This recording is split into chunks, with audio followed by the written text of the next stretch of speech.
Welcome everyone to the Thrive series. We are excited that you are here with us tonight on this beautiful evening, 1st of November.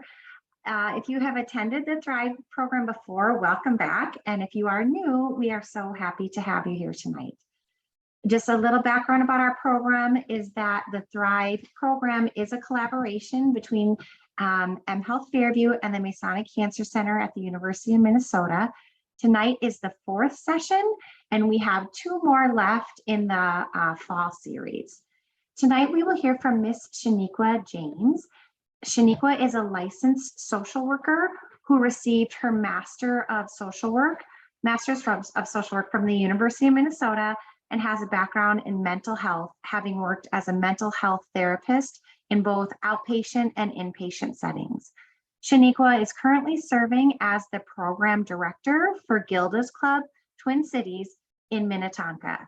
She also serves on the board of medical practice and on the Cancer Health Equity Network, the CHEN committee. We will be recording tonight's session as we do every session so that you have the opportunity to refer back to the recordings on our website at z.umn.edu/Thrive series. We do edit the recording before we post it to ensure your privacy. During tonight's presentation, please use the Q&A box to submit your reactions, comments, and questions. And at the end, Shaunequa will be available to answer those questions. All right, I will let Shaunequa take it away. Thank you, Shaunequa, for joining us. Awesome. Thank you for that intro. I am super excited to be here. Okay, I'm going to go ahead and share my screen so that we can get this party started. Do you guys see that okay? Awesome. Okay. Yes. Perfect. Okay, and so I do have to apologize in advance if I have any kids bust in here while I'm doing this presentation. They just so happen to have caught influenza this early in the game, so they are home today. So if you hear them, they are not dying, they are safe, they are just doing what they do best. Again, thank you so much for joining. My name is Shaunequa James. I'm a clinical social worker, again, working as the program director at Gilda's Club Twin Cities. And my presentation tonight is called Thriving Through, Combating Depression, Loneliness, and Grief in Survivorship. This is such a really hefty topic, so I tried to pull out some key points, but of course, we'll be open for questions and comments at the end for anything that I was not able to touch on. And I'll try to leave about 10 minutes at the end for any questions that you all might have, but we'll go ahead and get started. All right, not that I'm so into myself, but I do feel like it's important for you guys to get to know who your speaker is tonight, right? Just sort of hear a little bit of my journey to where I got to today. So like I said, Gilda's Club Twin Cities, and I'll go into what Gilda's Club is in a little bit. A clinical social worker, but really I think the main point to hit on here is my cancer connection. So I have personally been affected by cancer. My maternal grandmother passed away from breast cancer back in 2000. I was super young at the time, so I didn't really know what was happening. And it wasn't until my mother was diagnosed with breast cancer in 2016 and then ultimately passed from metastatic breast cancer in 2018 that I really understood what cancer was and how it impacted my family. So that journey, my caregiving journey, sort of led me to where I am today at Gilda's Club. I started there as a volunteer, working on a research project for them, and then moved into one of their facilitator roles, facilitating their support groups, and then into the program director role. And so some of the primary things that I do for Gilda's Club Twin Cities is obviously going to be program creation, management, community engagement, like doing these sort of speaking engagements, of course, diversity, equity, inclusion work. And then, of course, I still do facilitating for my groups, and I love it. It's the piece that I love the most. So I will say that my cancer journey, although I'm not the one who has had cancer, has taken me to a very interesting place. This is not where I expected to be, but glad to be here either way. Okay, so what are we talking about tonight? Like I said, we're going to talk a lot about depression, grief, loneliness, and how can we combat those things, right? So I want to make sure that we go over some of the things that you guys will learn. Of course, you'll gain an understanding and be able to define what depression, loneliness, and grief is. And then also learn about the importance of social and emotional wellness and connection, and then some practical interventions to combat the symptoms of depression, loneliness, and grief. And when I say practical interventions, what I mean when I say that is really things that you can probably implement today. think of it as sort of a tiered method, right? Those things that take a little bit of long-term and ongoing practice, those things that are sort of easy you can do in your day-to-day, and then those things that are right in the middle. So you'll learn a little bit about all of those sort of practical interventions that you can implement to combat those things. Okay, so going into Gilda's Club Twin Cities, who we are, our purpose is so that no one faces cancer alone, and our mission is to ensure that all people impacted by cancer are empowered by knowledge, strengthened by action, and then sustained by community. So in short, Gilda's Club Twin Cities, we're a local nonprofit. We're actually national, but we're the only one in Minnesota. And we offer free support for anyone impacted by cancer. So that is the entire family. So it could be, you could be a caregiver, you could be the person who has the cancer diagnoses, the kids of the people with the diagnoses, the kid with cancer. We offer programming for everyone.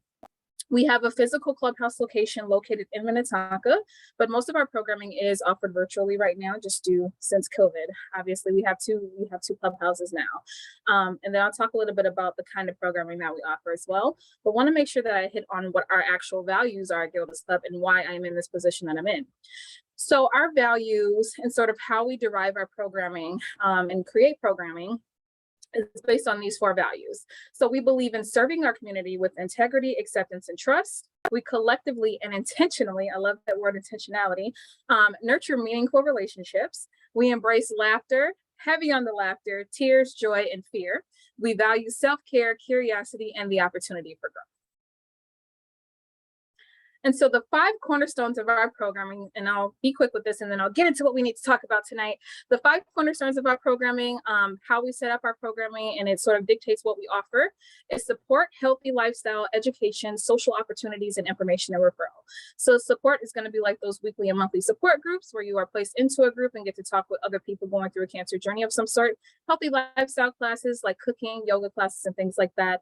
Education, we pick different topics, usually twice a month. Whatever our members are interested in, and have a speaker come and speak on those topics. Social opportunities, we have a ton of social clubs, and then information and referral. All right, so enough about Gilda's Club. Let's go into what we need to do. And so just a little bit about me, you guys. I like quotes. I think there's a quote for literally everything that we're going to talk about, and so they are definitely in this presentation. So I will read them all to you, just so you are prepared for all the quotes you're about to see. So my first one, you don't understand depression until you can't stand your own presence in an empty room. And this one is unknown. I think this is a perfect segue into our first talking point about depression. So what is depression? I'm sure we all have our own definitions and how we would define what depression actually is. But what I will say is depression is defined as a mood disorder that causes a persistent feeling of sadness and loss of interest amongst other symptoms, right? So that's not an all-inclusive list of symptoms that depression can cause. Depression can affect us in many ways, including both physically and psychologically. There are many different kinds or forms of depression, but I'll just touch on 3 specifically tonight. And so this particular definition that you see on this PowerPoint slide is from Webster.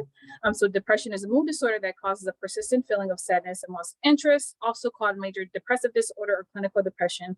It affects how you feel, think, and behave, and can lead to a variety of emotional and physical problems. So the 3 main types that I will touch on here today, again, this is not an all-inclusive list. I want to just give you guys a really good overview of what depression actually is, that we'll go over right here. So major depression, persistent depressive disorder, and then seasonal affective disorder specifically. So mental health professionals utilize what we call the Diagnostic Statistical Manual, or the DSM-5, to determine diagnostic criteria for depression for individuals. One helpful hint that I usually like to tell people to know about depression is that it is diagnosed based on a host of varying symptomology, right? So it's not just going to be one thing. It's not just going to be that your eating habits have changed. It's not just going to be that you have a loss of interest. It's going to be a combination of those things, and then including like the amount of time you've been experiencing those symptoms. So that's really going to depend on if you're diagnosed with depression, and then what kind of depression you're diagnosed with. Depression is so common, and I think especially in the cancer space. So like I mentioned in the beginning, Gilda's Club is a part of a national organization called the Cancer Support Community, and we have a research center within the cancer support community. And in 2020, they did a research study to sort of see how many of our members are impacted by depression, anxiety, grief, all those things.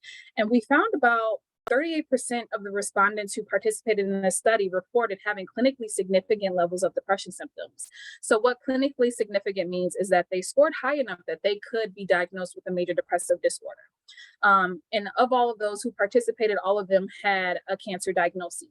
So that's a really high, that's actually a really high number. 38% is pretty high. And then included in that study was also a figure of like about 51%, scoring about 51% higher than the national average when it comes to clinically significant depression symptoms. So it's really common for cancer patients and survivors to experience some form of depression or depression symptomology. One of the most common forms of depression, and this is just generally, happens to be seasonal affective disorder. Although it doesn't have depression in the name, it does have depressive symptomology. Again, symptoms we are calling like the loss of interest, the change in appetite, the sadness, all of those things are symptoms of depression. And so seasonal affective disorder is a cluster of depression symptoms such as low mood that are associated with the changes in the seasons. I do have some tips and tricks to deal with seasonal affective disorder a little bit later in the presentation, such as like investing in a sunlight lamp. You can get those off of Amazon for like 15 bucks and they work really well. And really help combat seasonal affective disorder as well. Other types of depression include major depressive disorder and persistent depressive disorder. And one of the main differences between MDD for short and PDD is the amount of time that a person has been experiencing those symptoms. So persistent depressive disorder, you have had those symptoms for at least 2 years. It's a longer period of time that you've been experiencing symptoms of depression. So again, these are the three major types of depression that we're going to talk about tonight: the major depression, persistent depressive disorder, and seasonal affective disorder, because these are some of the more common. All right, moving on to grief. So grief is not a disorder, a disease, or a sign of weakness. It is an emotional, physical, and spiritual necessity, the price you pay for love. The only cure for grief is to grieve. I personally really love this quote. I could literally spend this entire session talking about grief, but for the sake of all of you and your ears and your time, I'm not going to do that. I tried to make this as short and cute as possible, but I really want to hit home on the price you pay for grief. The price you pay for love is what grief is. I really love that saying. Okay, so defining it. So here we have, again, the definition of grief. Keen mental suffering or distress over affliction or loss, sharp sorrow, painful regret, a cause or occasion of keen distress or sorrow. Again, there is so much that we can say and talk about when it comes to grief, and I think especially in the cancer space. This particular definition was taken from, again, Webster, and this is sort of the definition that they gave. One thing that I do want to emphasize about grief is that it is not exclusive to death and dying. And I think that is especially in the cancer space, right? I think when we say the word grief, when we think about it, we always think about, oh, someone who has lost someone, right? Someone who has died in our family or a close friend or something. But grief is not exclusive to only death and dying.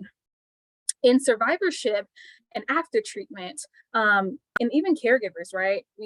I often encounter in my work individuals who are grieving the life that they thought they would have, right, pre-cancer, and then after they finish treatment. There is a grieving process in finishing the chemo, right, because there's always that underlying fear that can really stop us from moving forward sometimes, right? That's a grieving process. Grieving that vacation you thought you would go on, but instead have to go to chemo treatments, right? That's grief. And I think the more we say its name, the less shame that we have about it. So I like to say it. I like for people to be able to name when they are experiencing grief.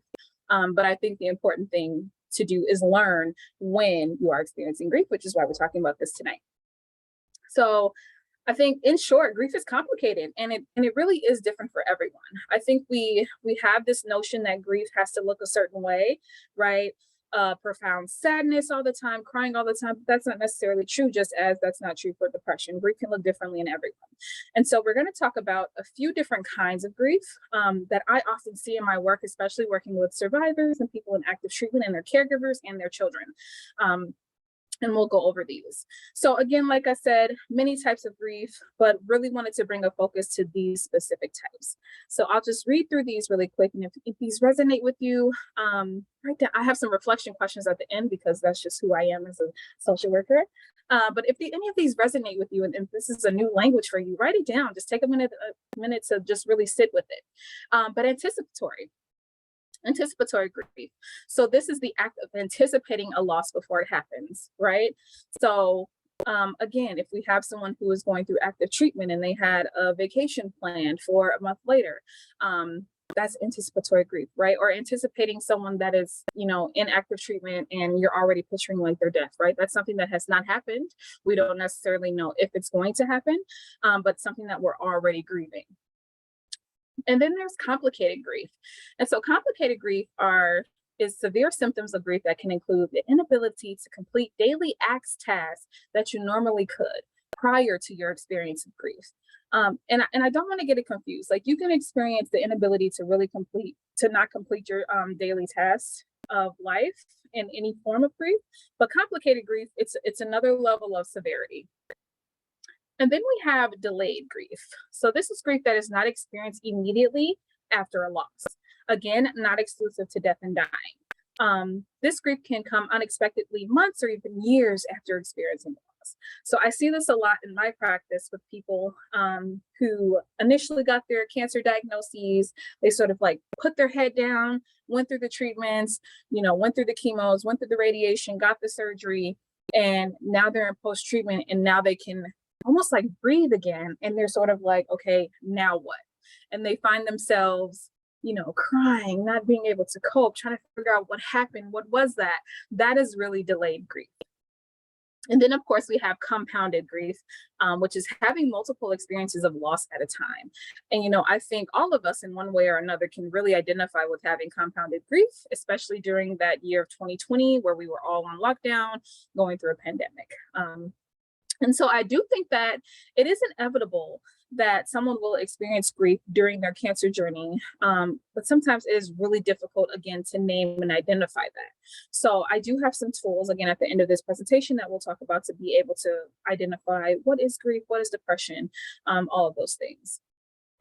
And hopefully that will be, that will aid you in being able to identify, again, say its name, put it to shame, right? Okay.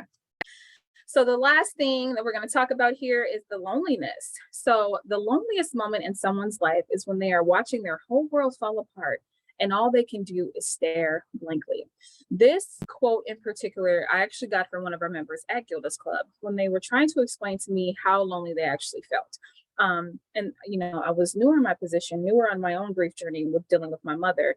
And she was like, Shaunequa, I just sometimes I just don't have the words. And she was able to find this quote for me about how it feels. And I was really trying to understand, because she had this huge family, like so much support, but she's like, I still feel really lonely. And so this really summed it up for her. And that was really helpful for me.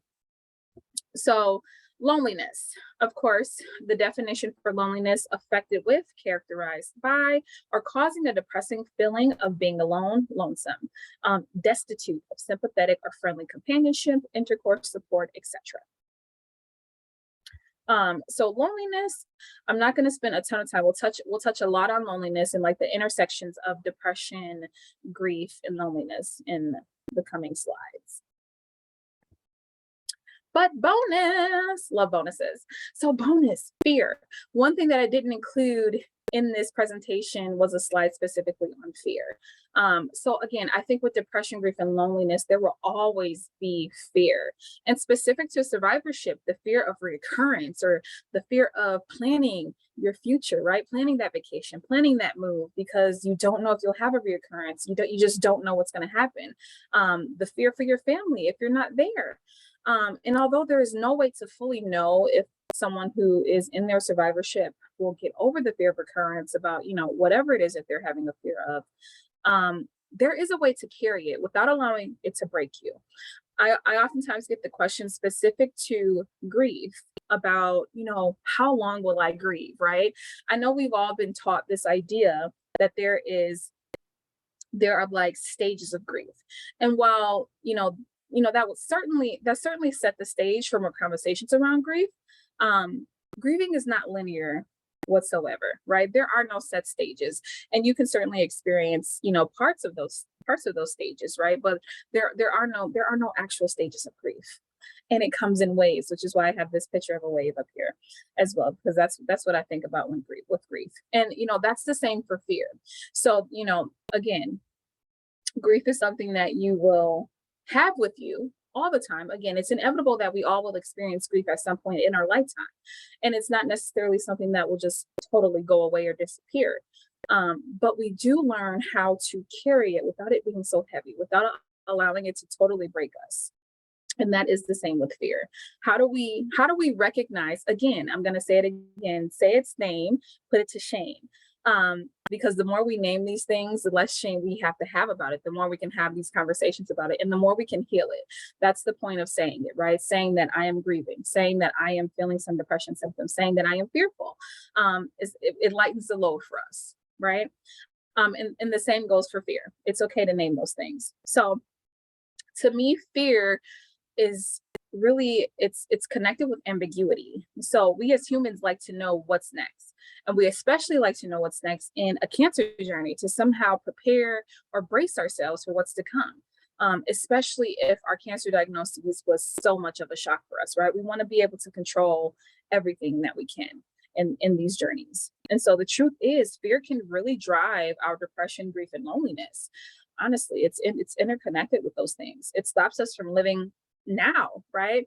It stops us from living now out of the fear that we won't be here tomorrow.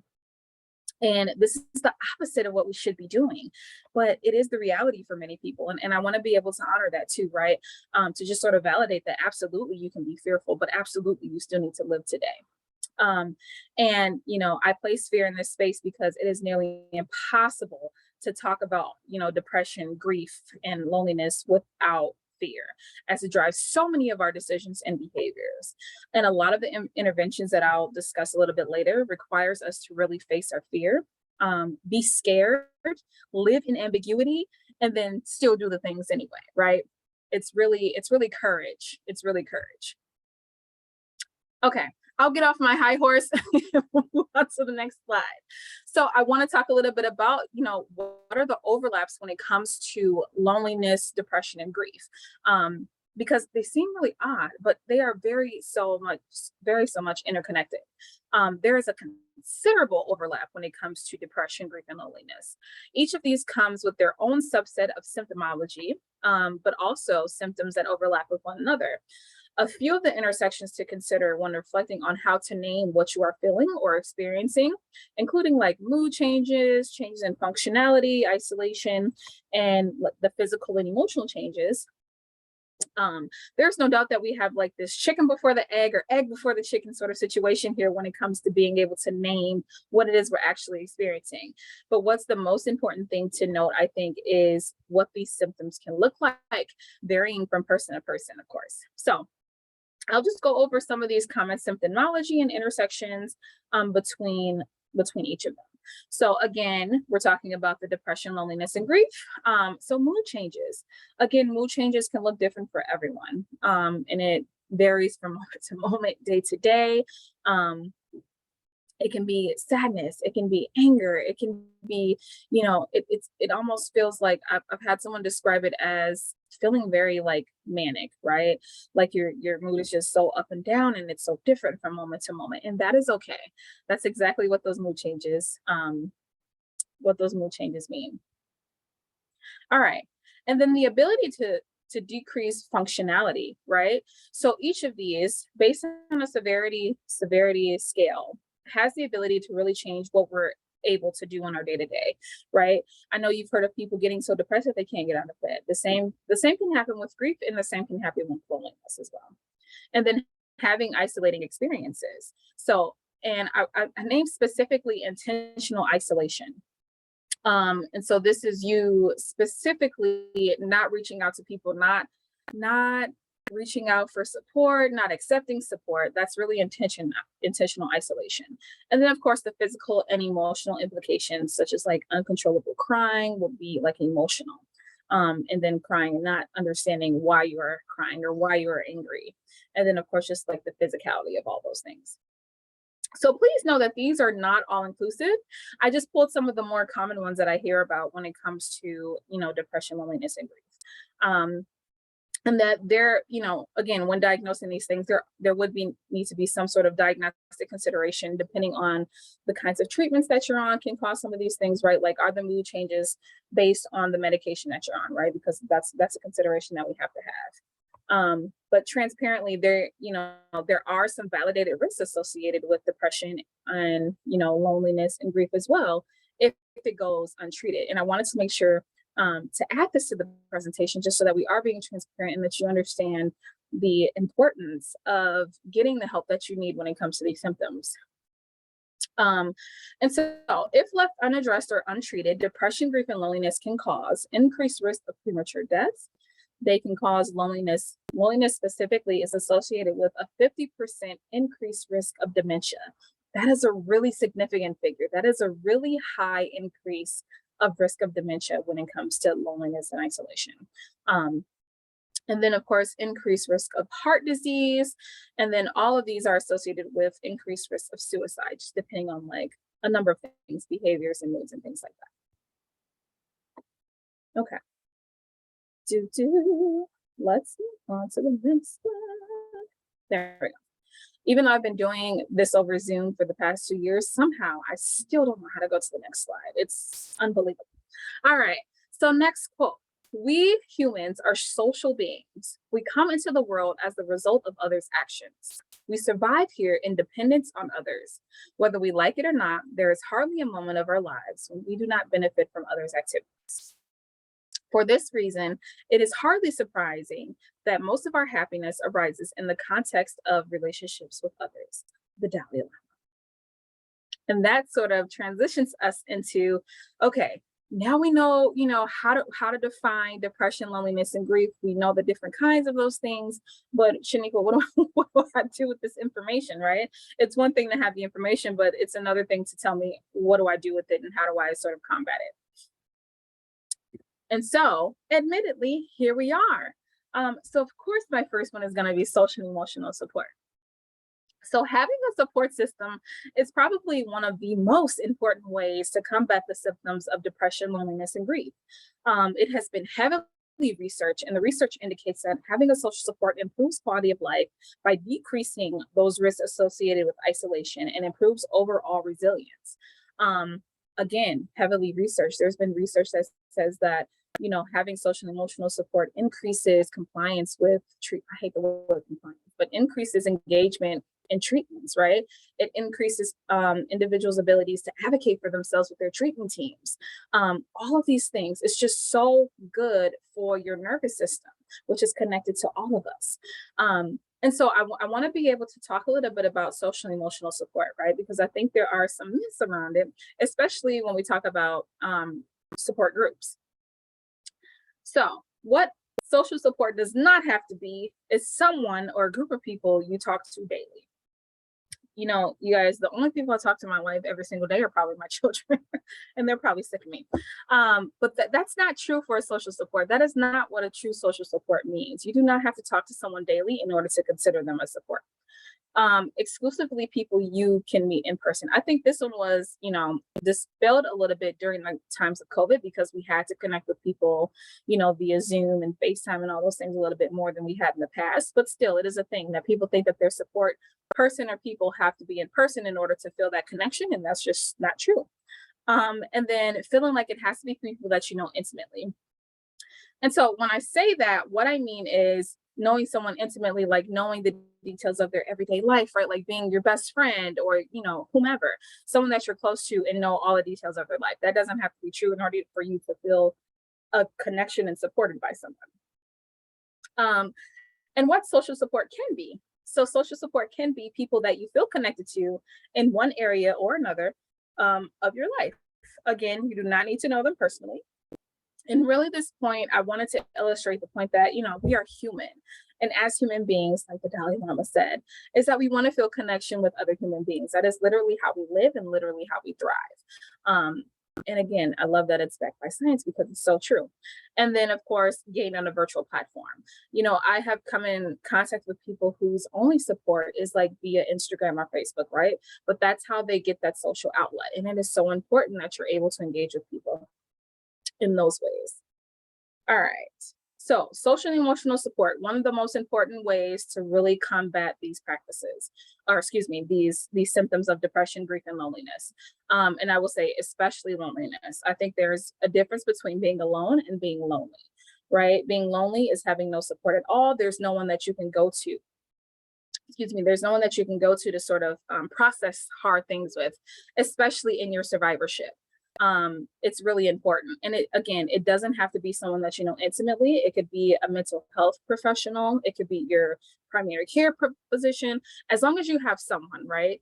Again, I think about it in the context of, what we carry. And how these are things that we'll always have to carry with us, but we want to lighten the load. And certainly having a social and emotional support will lighten that load for you. Okay. Self-preservation practices. So I'll talk a little bit about this one because I'm not sure how many people have really heard about self-preservation practices. Let me drink my tea really quick. As you can see, you're on mute. This is the cutest mug from Target, and it was so true for me. I'm telling you guys, after 3 years, I'm still here. All right. So the term self-care, or excuse me, the term self-preservation really was birthed out of me getting sick of the term self-care. So the term self-care for me often has the implication that it's optional, right? Like self-care is like taking a bath. You don't have to take a bath. You could take a shower. You still be clean, right? It's still something that you're getting, right? You're getting the steam, you're getting the water, the benefits of doing something like that. And it really gives you the option to engage or not to engage.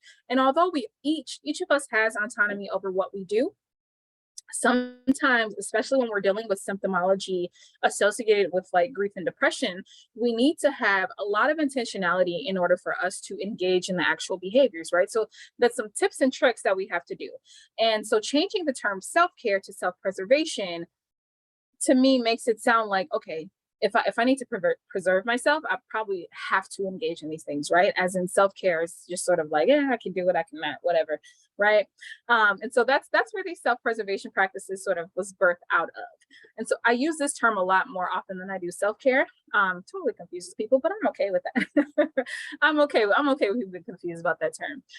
But really, that's what I want for you, right? Like these are things that we need to do in order to be healthy, in order for our overall well-being to be okay. These are some practices that we can engage in. And so specifically when we think about depression and grief, we know that there is a chemistry in the brain, right? That these things literally change, right? And so we have to change the way that we think of it. And so coming at it from a mental health professional perspective, I oftentimes think about a modality called CBT, or cognitive behavioral therapy, which is literally changing the way that we think about things. And I don't want that to be confused with always being positive about a situation, especially going through a cancer journey, because that is not what I'm saying at all. I actually shame that toxic positivity. I don't think that we need to think about things all the time in a positive light by any means. But what I say when I mean using cognitive behavioral therapy practices to change our thoughts is really reframing those really detrimental thoughts that we have, those negative self-talk thoughts about ourselves, reframing those, right? Because they aren't true. And so the first bullet that I have on here for self-preservation practices, again, these are practices that take a little bit of time to learn, right? And so working with a mental health professional, or there are tons of different articles and like worksheets that you all can do on your own, as well if you're interested in these practices available to you online. You can even order like a little workbook on Amazon. But super impressive practices that you can work on. Anyhow, going back to that. So reframing thoughts. So this is an intentional practice of catching thoughts and changing them. I always think about like, ooh, catching a little snowflakes in my mind when I say that. But you can engage with a mental health therapist, again, to help you with this practice. And so to give an example, right? Again, this takes a lot of intentionality. It takes a lot of listening to yourself, a lot of mindfulness, really is what it is. when you're having these thoughts. And so one example that I'll give you, to be completely, again, transparent and have a little bit of self-disclosure, is when my mom was going through her cancer journey, she would oftentimes, and this is when she was first diagnosed, she would oftentimes say things like, I'm gonna die. I'm just gonna die, right? And though, and she was totally valid in the feelings that she was having with that, right? She has a right to feel however she wants to feel, but I knew that she did not want those thoughts, right? That's what she voiced to me. I don't want these thoughts. They're not really serving me. And those feelings came up for her because her mother also passed from this particular cancer. And so immediately when she was diagnosed, I'm gonna die. And I was like, Mom, but like, what if you don't die, right? Like, what if you do survive? And that just like totally flipped her. She's like, oh, what what if I do? And it seems really simple, but it's very difficult when you're going through such a difficult sort of journey and process, right? And so changing little thoughts and being able to catch those thoughts. So again, another example, like if you're saying mean things about yourself, like, oh, I'm so dumb, right? Catching yourself when you say that, I'm not dumb, right? And it could be as simple as saying, I'm not dumb. Or if you make a mistake, oh, you're so stupid. I'm not stupid. I just made a mistake. That's literally reframing. And again, those reframes can get more complex as you get better at learning the practice. But again, it takes time. But I think a starting point for everyone, I would say, is being able to recognize when you're having those thoughts. You don't have to write them down. Just say, oh, that was kind of a negative thought. I don't want this thought, right? That's not really serving me, and catching it. And then from there, sort of progressing to being able to like write those negative thoughts down and then writing a reframe for it, right? Whatever fits with what feels true for you. So that is one process. And again, that goes into cognitive behavioral therapy. The second practice that I think is so important when it comes to self-preservation, whether you're going through a cancer journey or not, is going to be giving yourself grace, right? Again, this is something that seems simple enough, but it is totally not. It can be so difficult, especially when you are experiencing symptoms of depression, loneliness, and grief. So one practice that I like to give my clients is really writing the affirmations and giving yourself permission to feel what you feel. Again, I want to emphasize that I'm not saying think positively all the time, right? That's totally toxic. What I'm saying is I want you to name those things, right? Again, name it and shame it. Name those things, right? When you have a name for something, it's less scary. When you're able to identify something, you're not that fearful of it anymore because I know what you are, right? And so I want you to be able to name those things. And so write yourself affirmations. And again, I know we see a lot of these things like on TikTok, but like they truly do work. So having like sticky notes on your, your mirror or your wall or whatever, just saying something simply as, I'm okay. I'm okay today, even, right? Giving yourself permission to be okay also, right? I think sometimes we forget, sometimes we get so caught up in all the things that we're doing that we forget that, wait a minute, I can actually be okay. Especially when you're having like all the symptoms of like going through treatments and depression, all the things. Sometimes we need that reminder. Excuse me, and that is okay. So write affirmations and give yourself permission to feel what you feel. I like to say you can sit in the pit, but don't live there. All right. So again, reframing thoughts, give yourself grace. It's an ongoing practice. It's okay. It's okay to do slide backs. Just pick it up wherever you go. More self-preservation practices. All right. So one of the things that I absolutely love doing in therapy with my clients is reflecting on core values. Core values are so important. And I think even more so when you are in survivorship, right? Because your core values completely change, right?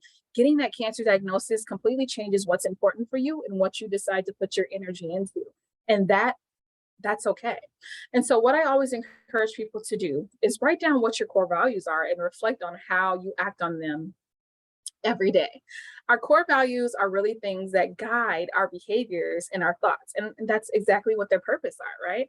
And so having those written down in the physical space, especially when we're experiencing symptomology of depression and grief, again, Again, the fog, the depression fog is what I like to call it. The grief fog is what I like to call it.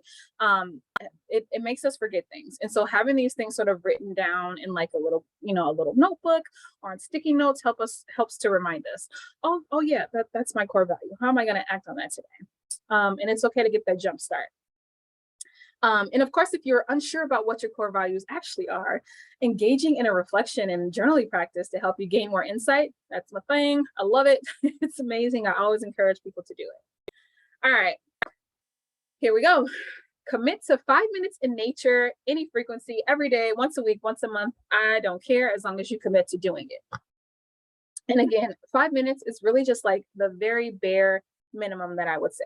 Again, there has been extensive research on how being in nature affects our moods. And it is so incredibly helpful when you are in a depressive and lonely state to feel connected to yourself and the things around you. It's really a feeling that I can't describe, but there are so many awesome things, and we have such beautiful scenery here in Minnesota. And hopefully you're able to have that as well wherever you may be tonight. But just sitting in nature and soaking in that sun. This phenomenon has direct correlation with depression, loneliness, and grief, and is often recommended by mental health therapists to clients, especially when you're dealing with loneliness, as we tend to isolate in, wherever we're living at the time. So getting out of that. All right, and then last but certainly not least, with self-preservation practices, engaging in intentional behaviors. So having to cope with any life-altering diagnosis and subsequent changes is so hard, so difficult. And I really want to validate all of you with that. And choosing to engage in one of these practices daily, weekly, or monthly gives us that sense of control. We've talked about control a little bit already. And how having a cancer diagnosis can sort of make us feel very chaotic and feel like everything is outside of our control. And so we try to grasp onto anything that we can. And deciding that you're going to engage in behaviors that are healthy for you is definitely one way that you can take back your life and take back your control. And so the goal is to continue to change our thoughts, which are connected to our behaviors, and then are connected to our habits, and is connected to our mood. So everything is sort of interconnected. So when you hear people talk about that mind-body connection, it is a true thing. And really, once we start implementing these practices, you can really address a lot of the depression, grief, and loneliness with these practices. All right, let me check my time. Oh, you guys, I'm a talker. I'm doing really well. I'm proud of myself today. We're gonna have the whole 10 minutes to talk. Okay, so everyday practices. Again, I like practicality. When I engage in any of these things, I'm like, okay, but what can I do today, like right now? So these are practices that have been heavily researched and shown to improve symptoms associated with depression, loneliness, and grief. But each takes time and practice, and you can tailor it to your needs and abilities. And so establishing a meditation practice. I oftentimes hear people say, I can't focus to do meditation. You are talking to someone with adult ADHD. It is absolutely okay to not be able to focus. Start with like a 1 or 2 minute meditation, right? It can be a guided meditation where you have an app who someone's leading you through a meditation. It could be you, sitting on your bed and just staring at one thing for a minute, looking at the colors, looking at the texture. It could be you just checking in with yourself, laying down with your eyes closed, checking in with your body, seeing what you're feeling in your body. All of those things are meditation. Really, meditation is to connect your mind and your body, right? It's to give you a little bit of focus, streamline and make you present. And that's what you need, especially when, things like fear come into play. Fear oftentimes is the future, right? What's going to happen, what's not going to happen. And, that can be especially with grief and depression as well, right? And so meditation really brings us back to the present moment. And so I love meditation for that. Engage in a yoga practice. I don't have to tell you all how heavily researched that yoga is, and how good it is for our nervous system. Again, that mind-body connection is so important here, especially when it comes to depression and grief. Establishing a gratitude practice. So, fun fact. A note about starting a gratitude practice. So there have been some research studies that have found that starting a gratitude practice can be as or more effective than Prozac, which is an antidepressant. This tells us like the immense impact that having, that the brain has on our overall well-being and our behaviors. if, thinking about the things that you're grateful for, does that much work for you? And so I always encourage people to do that. And we can make gratitude practices so simple. Again, writing 1 or 2 things down that you're grateful for in the day. I have this little gratefulness journal that, again, I bought right off of Amazon. And excuse me, at the end of each night, I write in it saying what I enjoyed about the day, what I'm grateful for. And it's super easy. And then, of course, again, going with that mind body connection, making nutritious choices in food. All right, I'm gonna take a sip. Excuse me. Okay. Other tips and tricks. So it is not lost on me that, survivorship can mean many things for people, for many different people. And so survivorship could mean someone in post-treatment or someone actively going through treatment. So I often get questions of, okay, these are great suggestions, but what if I'm too tired? Excuse me. And so these are just some tips and tricks that I usually give people for modified practices.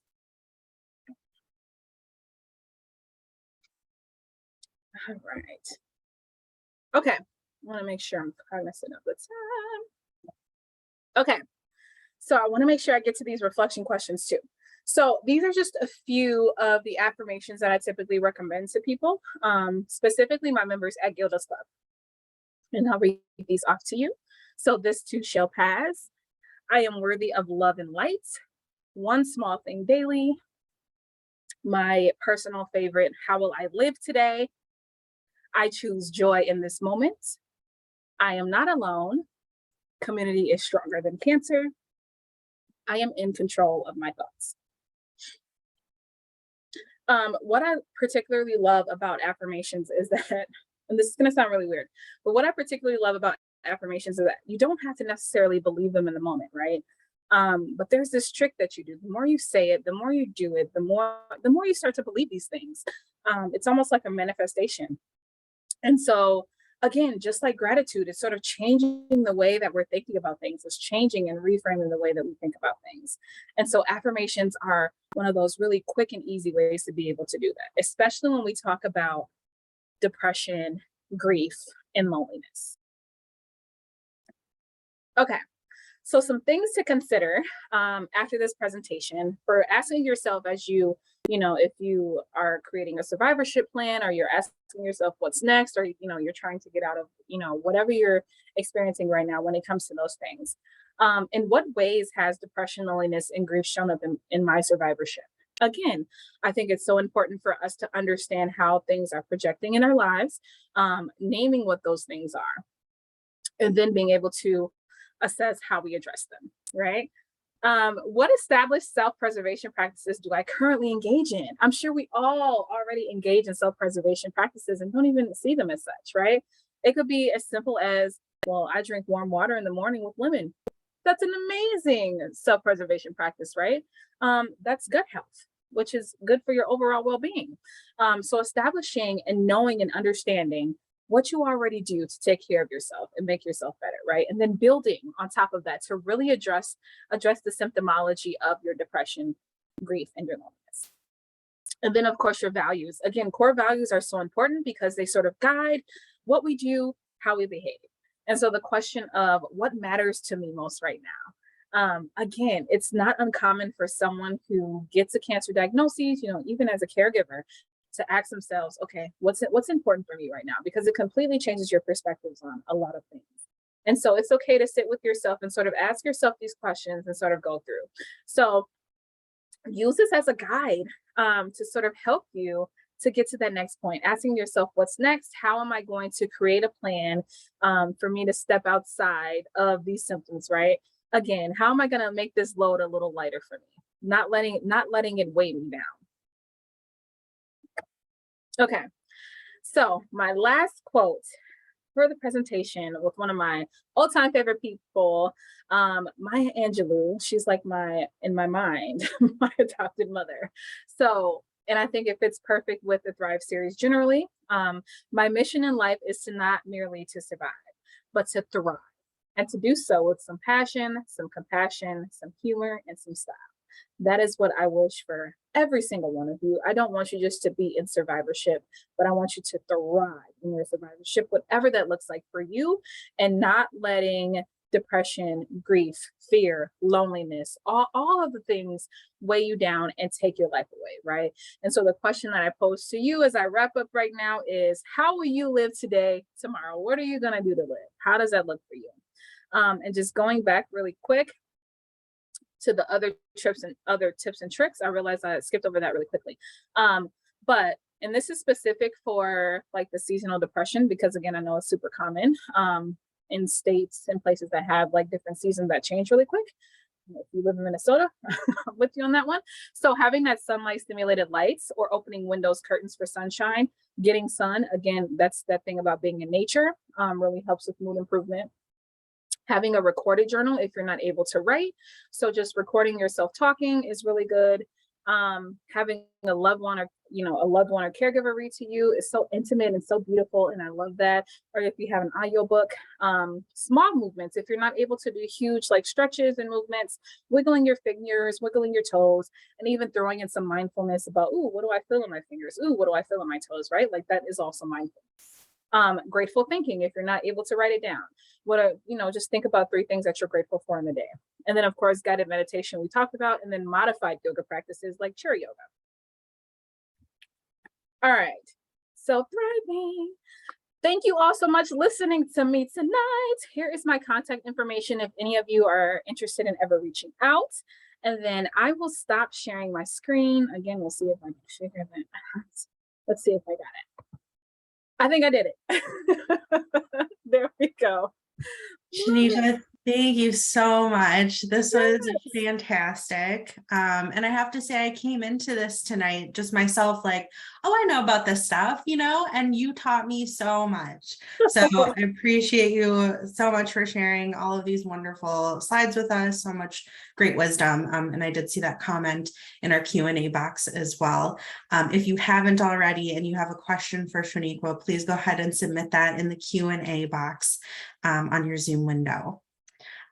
Before we dive into a few Q&A questions, though, I just want to let everybody know that that survey will be emailed out to you tonight, and we really do appreciate your feedback, plus the chance to win that prize pack. So definitely take a look at that survey coming to your email soon. And I'm just going to dive into a few Q&A questions. We did get some through our registration process as well. So Shaunequa, I'm gonna rattle a couple things off for you. Yes. Now, one thing that you definitely touched on a bit is like grief and different types of grief, right? And so one thing that came up in our questions is kind of maybe physical grief, like a difference in your physical appearance. Wondering if you have any advice on how to connect with family members, maybe even particularly children, after altered appearances related to treatment. Yes. Oh, that is such a wonderful question. I realized I didn't even include the kids, and I have a bunch of them. Yes. So having those conversations with children, I will admit, is like one of the harder things to do.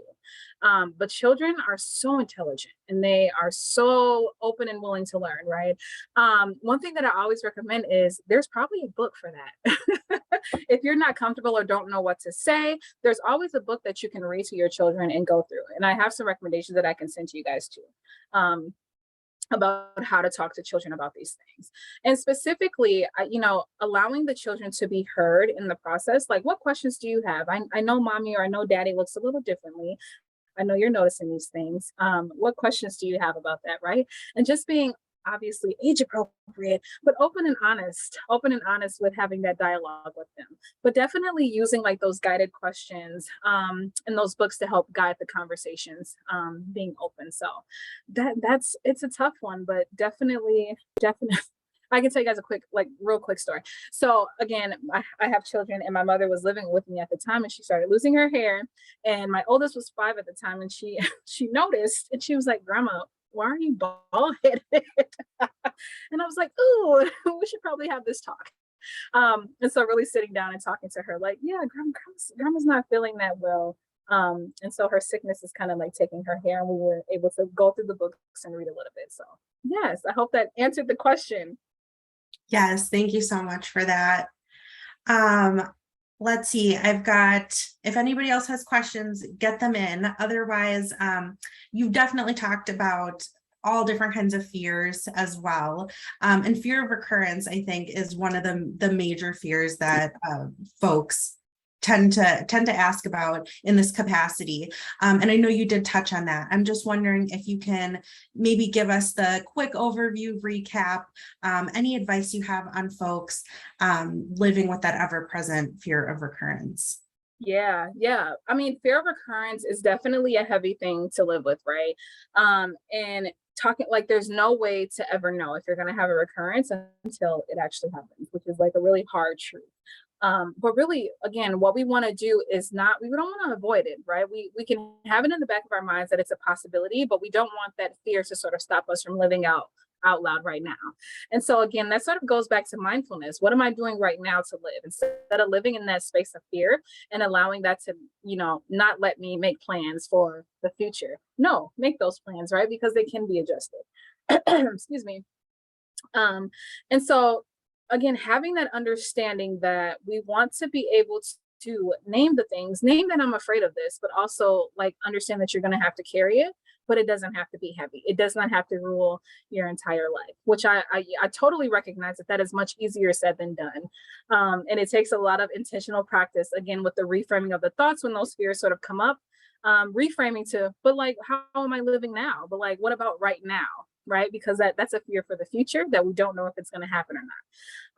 So that's what I would say about reoccurrence. Definitely validating, totally scary, completely validating, but also like I want you guys to like live so much out loud right now. You've already gone through the treatments, right? Like you know what that part is like, but like what's the after like? What's the living part after the treatments like? That's what I want you to focus on. Thank you so much for that. And then just our last question that I'll get to tonight. Can you talk a little bit about how folks may find you at Gilda's Club and how they may connect with a support group there? Yes. So Gilda's Club TwinCities.org is our website. I also have my contact information on the end slide. You can always email or call me. So the process of getting into one of our support groups is just going to an orientation, talking about what Gilda's Club is, getting a tour of our lovely space, and then getting to know you a little bit about what's an appropriate group for you, what kind of support you're looking for. So yeah, just go to our website. You can always sign up there for one of our orientations, or just give me a ring. I like talking to people, or email me. Amazing. Well, again, thank you so much, Shaunequa, for being here tonight. We've really enjoyed having you. And with that, I'm just going to do our final little housekeeping notes here. So to guide us into that, I just want to make sure that folks who are interested in joining us again next week know how to do that. Kaya is putting information in the chat box, but if you go ahead and visit us at z.umn.edu/Thrive series, you can go ahead and sign up for next week's session, which will be a conversation on sexual health and cancer survivorship called Cancer in the Bedroom. So come join us for that one. Also, just while we can here, I'm going to share my screen to show you exactly what that website looks like so that if you are looking for it, you can find it. This is actually one of our many pages, so I do encourage you to check out some of the other resources and things linked at the top of the page. But specific to the Thrive series, just to show folks where you can access recordings, our past 3 sessions from earlier this year, they're all on the website, so you know exactly where to find those. We also have past years sessions, recordings, and resources available there. And then we're also breaking them out by topic. So just a bunch of ways for you to be able to